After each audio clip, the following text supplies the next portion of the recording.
Donald Trump has reignited a geopolitical storm by reviving his demand for US control over Greenland, framing it as a national security necessity. The comments come just days after a dramatic US military operation in Venezuela, instantly changing how allies interpret Trump's words. We need Greenland from a national security situation. It's so strategic. Right now, Greenland is covered with Russian and Chinese ships all over the place. We need Greenland from the standpoint of national security, and Denmark is not going to be able to do it, I can tell you. Trump repeatedly claimed he did not want to talk about Greenland, only to return to the issue again and again.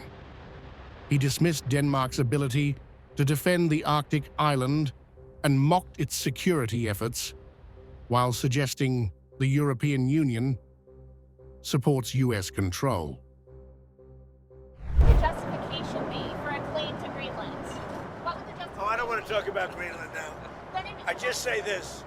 We need Greenland from the standpoint of national security, and the European Union needs us to have it, and they know that. In Copenhagen, Denmark reacted with visible alarm. Prime Minister Mette Frederiksen warned that Trump's words must be taken seriously and issued a stark warning about NATO's foundations. Firstly, I believe that the US president should be taken seriously when he says that he wants Greenland. But I also want to make it clear that if the United States chooses to attack another NATO country militarily, then everything stops. That is, including our NATO, and thus the security that has been provided since the end of the Second World War.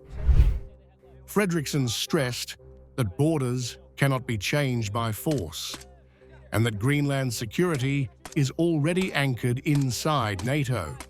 Her message was clear. Denmark will not accept threats against its territory or its people. I agree that it is important that there is security and peace and security in the Arctic region. That is one of the reasons why we are in NATO. Greenland is also a member of NATO. It is a shared responsibility of the Arctic states, including the Kingdom, to ensure that there is security, peace, and freedom in the Arctic region. And of course, we will not accept a situation where we and Greenland are threatened in this way. Greenland's own leadership rejected any comparison with Venezuela, calling the idea offensive and misleading. Prime Minister Jens-Frederik underlined that Greenland is democratic and cannot simply be taken. We are a country that is democratic and has been democratic for many years. But the cooperation that is being strengthened, the cooperation we are pursuing right now, means that we want to create or re-establish the cooperation we previously had with the United States, especially the good cooperation we have had, to restore that between us. The situation is not such that the United States can simply conquer Greenland. Germany stepped in to clarify the alliance position, stressing that Greenland falls under NATO protection through Denmark's membership. I can only say that Greenland, like the Faroe Islands, is part of the Danish kingdom, and since Denmark is a member of NATO, Greenland will also be defended by NATO in principle.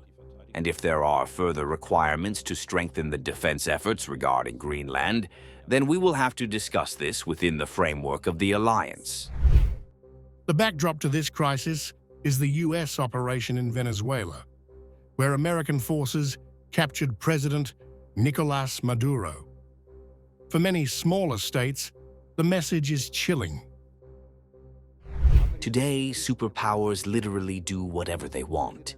They have completely erased the existence of international law and the necessity of complying with it.